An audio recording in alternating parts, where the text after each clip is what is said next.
Bismillahirrahmanirrahim. Assalamualaikum warahmatullahi wabarakatuh. Alhamdulillah. Alhamdulillahi rabbil alamin.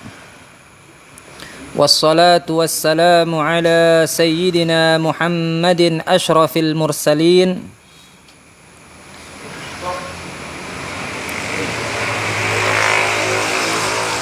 Wa habibi rabbil alamin.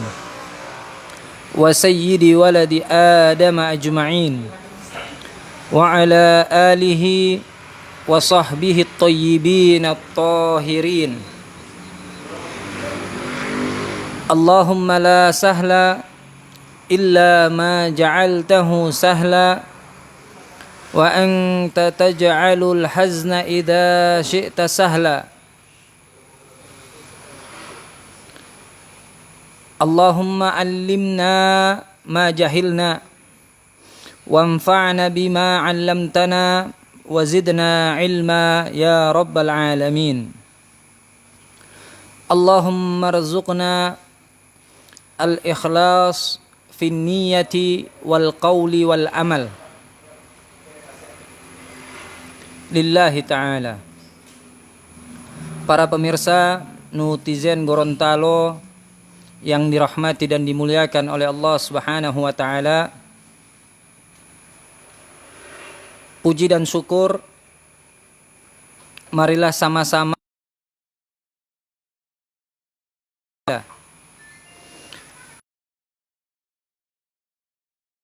untuk hadir di majelis ilmu meskipun hanya melalui online ataupun live di Facebook netizen Gorontalo. Mudah-mudahan apa yang kita lakukan pada malam hari ini mendapatkan berkah dari Allah Subhanahu wa taala.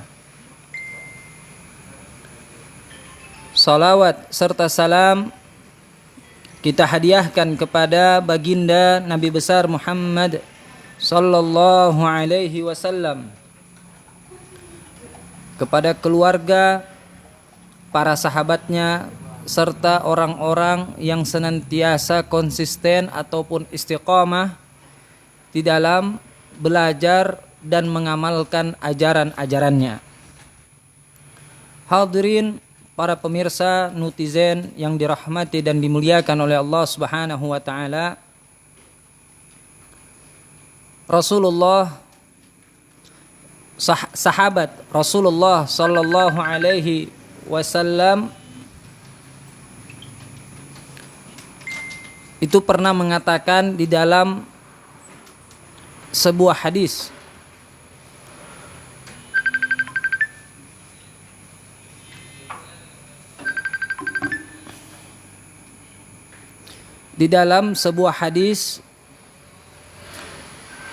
beliau ataupun sahabat tersebut berkata, kunna ma'a Rasulillahi sallallahu alaihi wasallam wa nahnu fityanu hazawirah ta'allamna al-iman wa lam nata'allamil Qur'an thumma ta'allamna al-Qur'ana fazdadna bihi imana.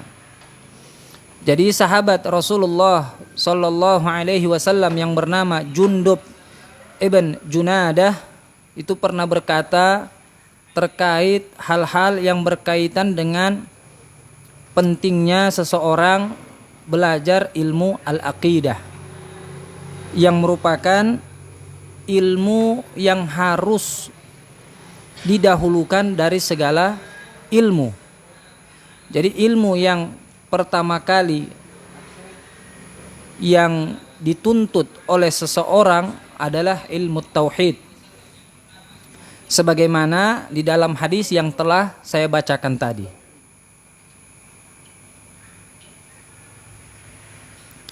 Dikatakan dalam hadis tersebut,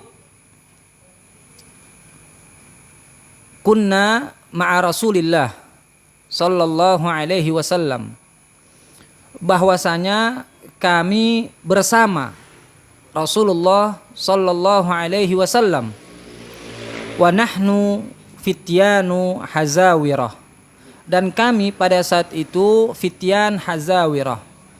Fityan hazawirah ialah seorang anak yang mencapai usia balik. Ta'allamnal imana, kami belajar ataupun diajarkan oleh Rasulullah sallallahu alaihi wasallam perkara tentang iman. Perkara tentang iman. Walam nata'allamil Qur'an, dan kami belum belajar hal-hal yang berkaitan dengan ilmu Al-Qur'an. Jadi inilah yang diajarkan oleh Rasulullah sallallahu alaihi wasallam kepada para sahabat-sahabatnya. Summa, kemudian setelah kami mempelajari dan memahami tentang perkara iman, ta'allamnal Qur'ana, kami mempelajari hal-hal yang berkaitan dengan Al-Qur'an, artinya memahami isi kandungan dari Al-Qur'an. Fazdatna bihi imanan, maka setelah kami mempelajari Al-Qur'an dan telah didahului oleh ilmu-ilmu yang berkaitan dengan al-aqidah ataupun ilmu-ilmu yang berkaitan dengan keyakinan, fazdatna bihi imanan, maka keimanan kami makin bertambah.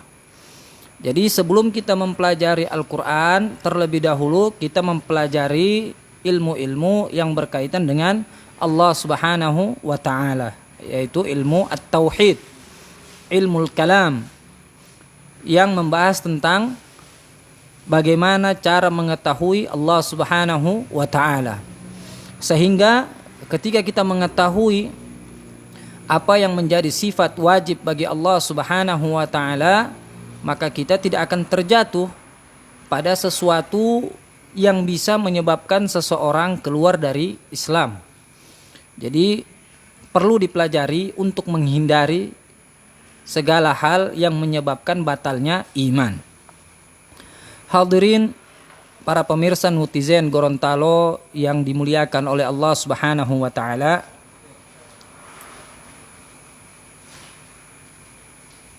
di pertemuan sebelumnya saya sudah membaca kitab Matan Aqidatul Awam yang di Maliki, ialah keturunan Rasulullah sallallahu alaihi wasallam, yang merupakan tema kita hari ini, Aqidatu Ahlul Bait, artinya akidah keturunan-keturunan Rasulullah sallallahu alaihi wasallam. Antara lain yang menjelaskan tentang keyakinan keturunan Rasulullah ialah Al-Habib Ahmad bin Muhammad, yang mana beliau mengatakan dalam kitabnya di pertemuan sebelumnya ialah falhamdulillahil qadimil awwali al-akhiril baqi bila tahawuli. Ini saya sudah jelaskan di pertemuan sebelumnya, bahwasanya pengarang kitab Syekh Ahmad bin Muhammad Al-Marzuqi itu setelah mengawali kitabnya dengan membaca basmalah, kemudian beliau melanjutkan dengan membaca hamdalah atau alhamdulillah. Falhamdu yaitu as-sana'u bil lisan, yaitu pujian dengan lisan. Alal jamili al-ikhtiyari, artinya pujian dengan lisan terhadap nikmat yang Allah karuniakan kepada hamba-hambanya yang mana pemberian nikmat tersebut bukan merupakan kewajiban bagi Allah. Karena tidak ada sesuatu yang wajib bagi Allah Subhanahu wa taala.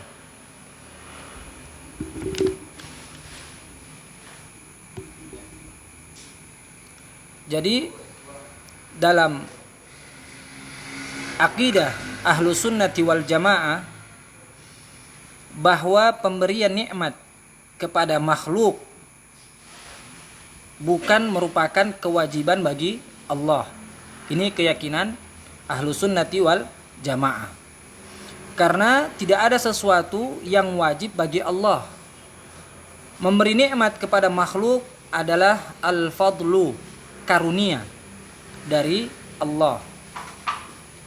Dan akidah ini ataupun akidah ahlu sunnati wal jamaah berbeda dengan apa yang diyakini oleh al-mu'tazilah, yang mana dalam keyakinan ajaran mereka mengatakan bahwasanya Allah Subhanahu wa taala wajib baginya untuk memberikan yang terbaik buat hambanya. Jadi menurut mereka Allah wajib untuk memberikan yang terbaik buat hamba-hambanya. Dan juga perlu kita ketahui bahwa nikmat yang Allah telah anugerahkan kepada kita semua sebagai makhluk Allah Subhanahu wa taala itu sangat banyak. Sebagaimana yang ditegaskan di dalam Al-Qur'an, Allah taala berfirman, "Wa in ta'uddu ni'matallah la tuhsuha." Apabila kalian ingin menghitung-hitung nikmat Allah, maka kalian tidak akan sanggup untuk menghitung nikmat yang telah diberikan oleh Allah Subhanahu wa taala. Berbicara tentang nikmat, bahwasanya kita telah ketahui bahwa Allah taala telah memberikan kita banyak kenikmatan. Maka sebagai seorang muslim yang taat kepada Allah Subhanahu wa taala, maka tentunya tidak menggunakan nikmat-nikmat tersebut di jalan yang tidak diridhoi oleh Allah Subhanahu wa taala. Dalam artian kita harus bersyukur terhadap nikmat-nikmat yang telah diberikan oleh Allah Subhanahu wa taala. Dan syukur ataupun bersyukur itu terbagi menjadi dua. Jadi bersyukur terbagi menjadi dua macam. Yang pertama, syukur yang hukumnya wajib. Yang kedua, syukur yang hukumnya sunnah. Syukur ataupun bersyukur yang hukumnya wajib, yaitu dengan tidak menggunakan nikmat yang Allah telah anugerahkan kepada kita untuk bermaksiat kepada Allah Subhanahu wa taala. Seperti contoh, Allah taala telah memberikan kepada kita nikmat tangan. Maka dengan nikmat tangan ini tidak boleh kita gunakan untuk menzalimi hamba-hamba Allah. Kita diberikan nikmat mata. Maka dengan nikmat ini jangan kita gunakan untuk melihat sesuatu yang tidak dicintai, yang tidak diridhoi oleh Allah Subhanahu wa taala. Kita diberikan nikmat uang. Jadi uang itu juga termasuk nikmat dari Allah Subhanahu wa taala. Maka jangan kita gunakan di jalan yang tidak diridhoi oleh Allah Subhanahu wa taala. Kita diberikan nikmat lisan. Maka jangan kita gunakan untuk menggibah, menceritakan, membicarakan kekurangan-kekurangan orang lain. Membicarakan sesuatu yang tidak disukai oleh saudaranya untuk dibicarakan, untuk diceritakan. Itu disebut dengan al-ghibah. Meskipun hal tersebut merupakan kebenaran. Kalau seandainya yang dia cerita itu adalah cerita bohong, itu bukan menggibah namanya. Akan tetapi kedustaan. Jadi ghibah itu sesuatu yang ada pada seorang muslim yang mana sesuatu tersebut merupakan kekurangannya. Artinya kalau dia mendengarkan hal tersebut maka dia akan marah, di belakangnya ataupun di mukanya.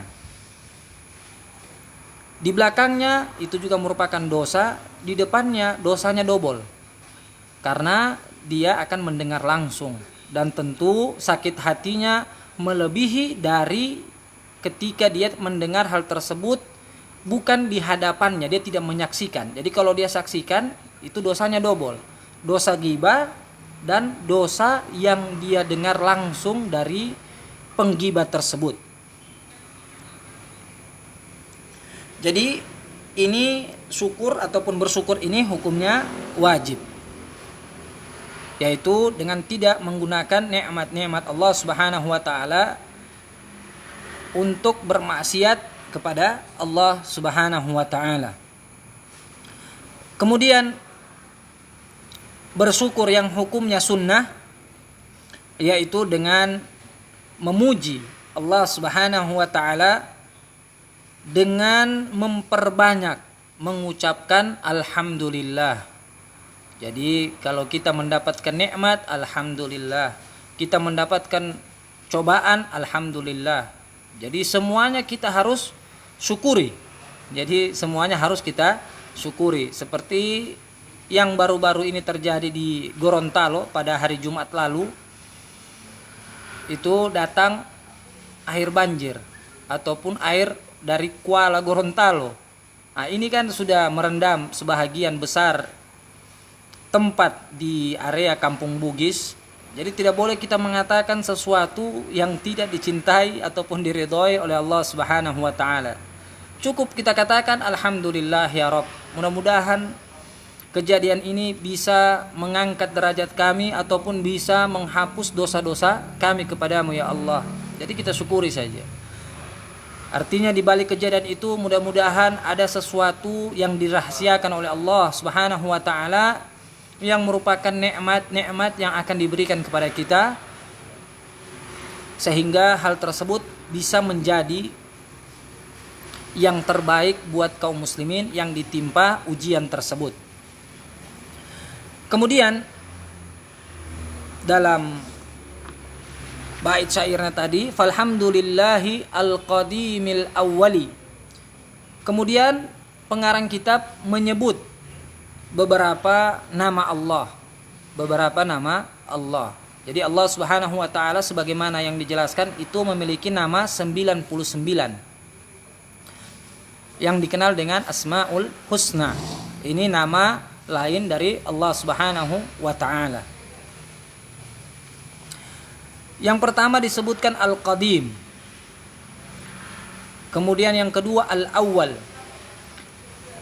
Kedua nama ini Al-Qadim dan Al-Awwal memiliki makna yang sama,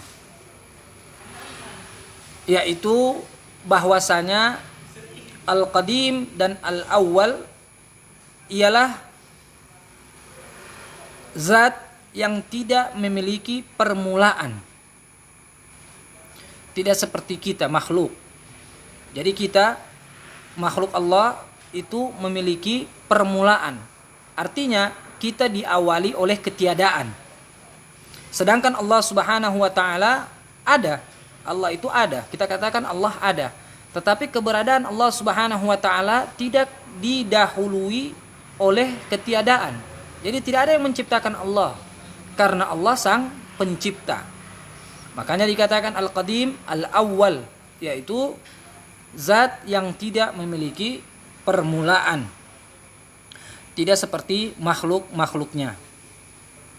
Kemudian Al-Akhiril Baqi, ini juga memiliki makna yang sama. Al-Akhir Al-Baqi, yaitu bahwasanya Allah Subhanahu wa taala tidak akan punah, tidak akan mengalami yang namanya penghabisan, tidak. Jadi Allah Subhanahu wa taala Al-Baqi, yaitu kekal abadi, tidak akan punah. Sebagaimana sebahagian kelompok yang telah muncul belakangan ini, mereka mengatakan bahwasannya di akhirat nanti, di hari kiamat nanti, Allah Subhanahu wa taala tidak akan tersisa dari zatnya. Mereka mengatakan Allah itu memiliki anggota tubuh. Jadi mereka meyakini Allah Subhanahu wa taala memiliki anggota tubuh, punya kepala, punya tangan, punya kaki dan lain sebagainya. Jadi mereka katakan akhirat nanti, di hari kiamat nanti tidak tersisa dari Allah Subhanahu wa taala terkecuali kepalanya. Terkecuali kepalanya. Mereka berdalilkan bahwasanya Allah taala berfirman, "Wa yabqa wajhu rabbika dzul jalali wal ikram." Ini dalil mereka ketika mengatakan hal tersebut.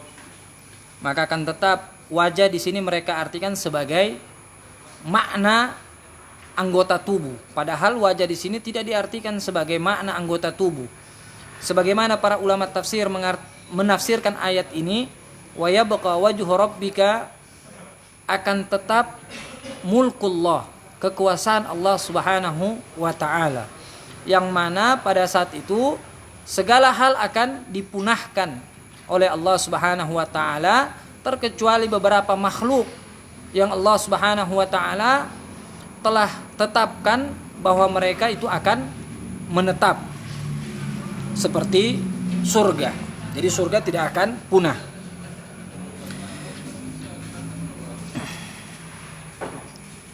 Kemudian pengarang kitab melanjutkan al-akhiril baqi bila tahawuli. Artinya Allah Subhanahu wa taala itu tidak mengalami yang namanya perubahan. Karena berubah merupakan tanda terbesar dari makhluk Allah. Jadi Allah Subhanahu wa taala ketika dikatakan bahwasanya zatnya tidak mengalami perubahan, maka ketika Allah Subhanahu wa taala belum menciptakan yang namanya langit, al-arsy, tidak butuh kepada langit dan al-arsy, maka setelah penciptaan langit dan arsy, maka Allah tetap tidak membutuhkan langit dan arsy. Karena ini merupakan makhluk Allah yang mana makhluk ini sebelumnya tidak ada, kemudian Allah ciptakan menjadi ada. Dan Allah Subhanahu wa taala bila tahawuli, tidak mengalami yang namanya perubahan. Karena sifat berubah adalah tanda terbesar dari makhluk Allah Subhanahu wa taala. Dan juga setiap yang berubah membutuhkan kepada yang merubahnya.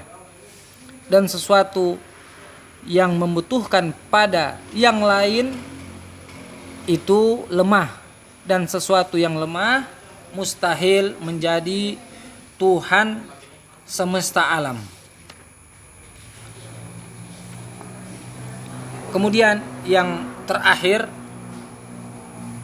thumma salatu wassalamu sarmada ala nabiyyi khairi man qad wahhada wa alihi wa sahbihi wa man tabi' sabila dinil haqqi ghaira mubtadi'.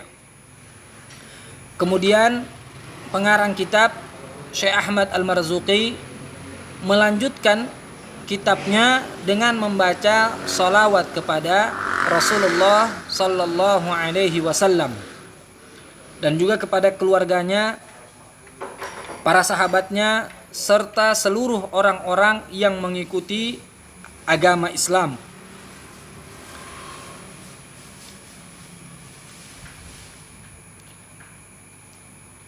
Ketika pengarang kitab ini melanjutkan kitabnya dengan membaca summa salatu wassalamu sarmada, tidak lain untuk mengikuti apa yang di dalam Al-Quran, apa yang diperintahkan di dalam Al-Quran. Karena Allah Subhanahu wa ta'ala menegaskan di dalam Al-Quran, innallaha wa malaikatahu yusalluna 'alan nabi ya ayyuhalladzina amanu sallu alaihi wasallimu taslima. Jadi ini merupakan perintah, sallu, Artinya bersalawatlah kalian kepada Rasulullah sallallahu alaihi wasallam. Adapun salawat Allah kepada nabinya itu berarti bahwasanya Allah Subhanahu wa taala merahmati Rasulullah sallallahu alaihi wasallam. Adapun salawat malaikat kepada nabi yang berarti istighfar kepada nabi. Adapun salawat orang-orang yang beriman kepada nabi artinya meminta kepada Allah tambahan keagungan dan kemuliaan untuk Rasulullah sallallahu alaihi wasallam. Jadi seakan-akan ketika kita mengucapkan Allahumma shalli ala Muhammad, seakan-akan kita mengatakan Allahumma zid syarafan wa ta'ziman. Ya Allah, tambahkanlah kepada Nabi Muhammad sallallahu alaihi wasallam kemuliaan dan keagungan. Kemudian pengarang kitab juga menghadiahkan salawat kepada keluarga, sahabat dan seluruh umat Islam. Dan perlu kita ketahui bahwasanya sahabat adalah orang-orang yang pernah bertemu dengan Rasulullah sallallahu alaihi wasallam di masa Rasulullah sallallahu alaihi wasallam dan beriman kepada Rasulullah dan mati dalam keadaan iman. Jadi as-sahabat definisinya man laqiya bin nabiyyi fi zamanihi wa huwa yu'minu bihi wa mata 'alal iman. Jadi dikatakan sahabat apabila orang tersebut hidup di masa Nabi. Kemudian dia harus beriman. Kalau dia tidak beriman seperti Abu Lahab, tidak dikatakan sebagai seorang sahabat karena dia tidak beriman kepada Nabi. Kemudian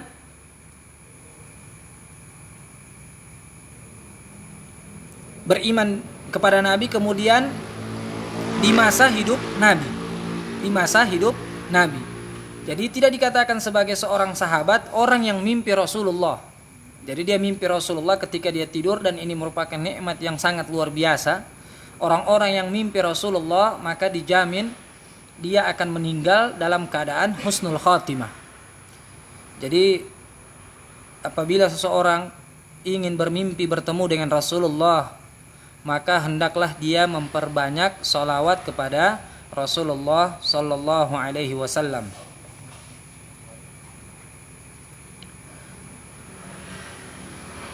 Karena Rasulullah sallallahu alaihi wasallam bersabda, "Man ra'ani fil manam faqad ra'ani fa inna syaitana la yatakhayyalu bi." Siapa yang melihatku di dalam mimpi berarti ia telah melihatku. Sebab syaitan la yatakhayyalu bi artinya syaitan tidak bisa menjelma ataupun menyerupai Rasulullah dalam mimpi kita. Jadi kalau kita sudah mimpi Rasulullah dan telah yakin bahwasanya itu Rasulullah, maka kita telah benar-benar mimpi Rasulullah sallallahu alaihi wasallam.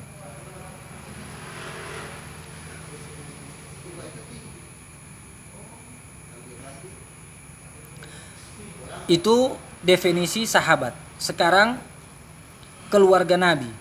Karena dikatakan dalam bait syair tersebut, wa alihi wa sahbihi wa man tabi' sabila dinil haqqi ghaira mubtadi'. Jadi kita sudah jelaskan terlebih dahulu sahabat, kemudian wa'al artinya keluarga dari Rasulullah sallallahu alaihi wasallam, yaitu istri Nabi dan anak dan cucu Nabi. Wa man tabi' sabila dinil haqq ghaira mubtadi', artinya orang-orang yang mengikuti jalan agama yang benar adalah umat Islam ahlu sunnati wal jamaah, al-asy'ariyatu wal maturidiyah. Jadi kalau dikatakan ahlu sunnati wal jamaah, maka pasti kedua imam besar ini, al-asy'ariyah wal maturidiyah. Jadi selain daripada Asy'ariyah dan Maturidiyah itu tidak dikatakan ahlu sunnati wal jamaah. Karena inilah yang dikatakan oleh para ulama terdahulu. Dikatakan oleh salah seorang alim, pakar bahasa,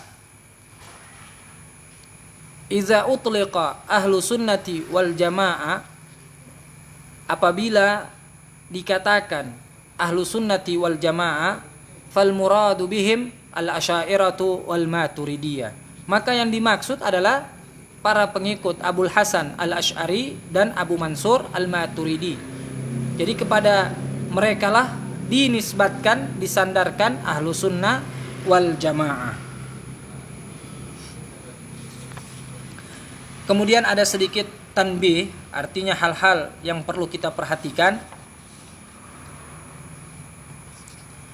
bahwasanya ketika seseorang bersalawat kepada Rasulullah sallallahu alaihi wasallam itu perlu memperhatikan lamnya. Jadi jangan sampai ketika kita bersalawat kepada Rasulullah sallallahu alaihi wasallam kita memanjangkan harful lam. Jadi seakan-akan di situ ada ya. Sebagai contoh, Allahumma sholli. Nah, tidak boleh dipanjangkan dia punya lam, karena dalam bahasa Arab apabila dipanjangkan lam maka itu merupakan fi'lul amar lil mukhatabah, artinya kata perintah untuk perempuan. Jadi berhati-hati ataupun kita perlu memperhatikan hal tersebut ketika bersalawat kepada Rasulullah sallallahu alaihi wasallam. Mungkin inilah hal-hal yang berkaitan dengan akidah, yang merupakan sesuatu yang diutamakan untuk dipelajari ataupun yang harus didahulukan di dalam mempelajari apapun. Jadi sebelum kita mempelajari yang lain, maka kita harus mempelajari hal-hal ataupun perkara-perkara yang berkaitan dengan iman, sehingga kita mengetahui hal-hal yang wajib bagi Allah Subhanahu wa taala.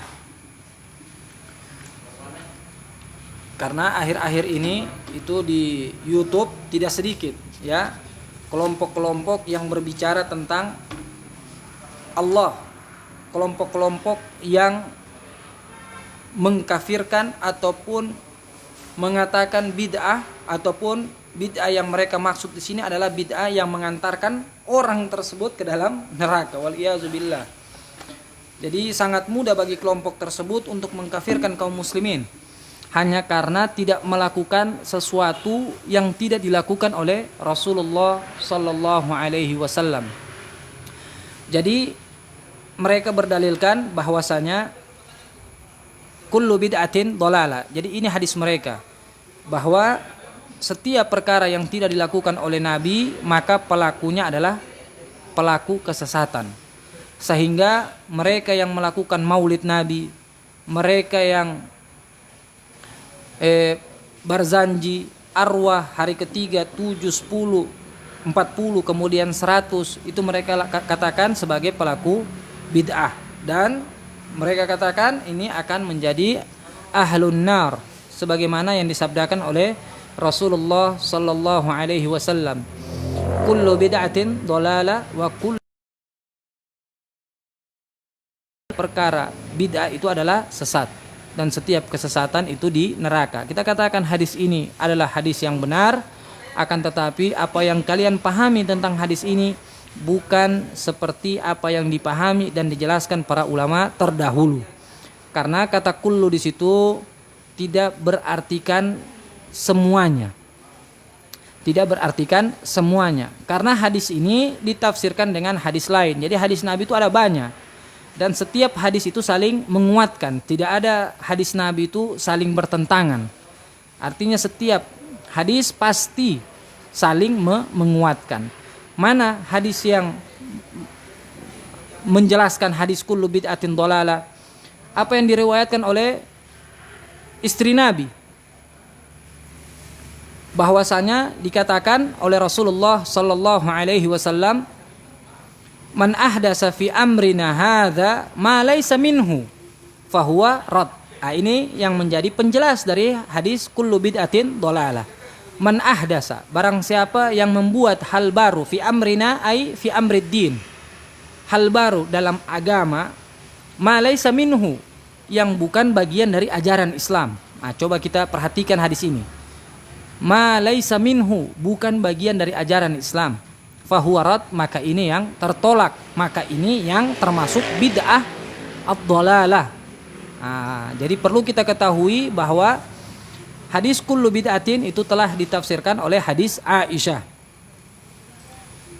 yang dikatakan oleh Rasulullah, man ahdasa, barang siapa yang membuat hal baru fi amrina, dalam perkara agama, malaysa minhu, yang bukan bagian dari ajaran agama Islam. Maka kita pahami kalau seandainya hal tersebut bagian dari ajaran Islam, tidak bertentangan dengan ajaran Islam, maka dia tidak tertolak, maka dia makbul indallah, maka dia diterima oleh Allah. Kita kembalikan kepada kegiatan Maulid Nabi, bahwasanya kegiatan ini pertama yaitu bukti cinta kaum muslimin kepada Rasulullah sallallahu alaihi wasallam. Dan hikmah dari perayaan ini tidak lain untuk mengingatkan kaum muslimin terhadap apa yang terjadi kepada Rasulullah sallallahu alaihi wasallam dari beliau lahir sampai dakwah beliau kepada orang-orang kafir.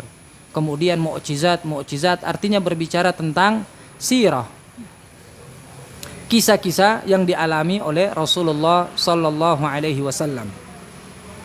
Jadi itulah sebab saya berbicara tentang al-aqidah ataupun hal-hal yang berkaitan dengan keyakinan. Karena untuk mengetahui apa-apa saja yang wajib kita ketahui tentang Allah. Al-Imam Al-Ghazali rahimahullah berkata, la tasihhul ibadatu illa ba'da ma'rifatil ma'bud.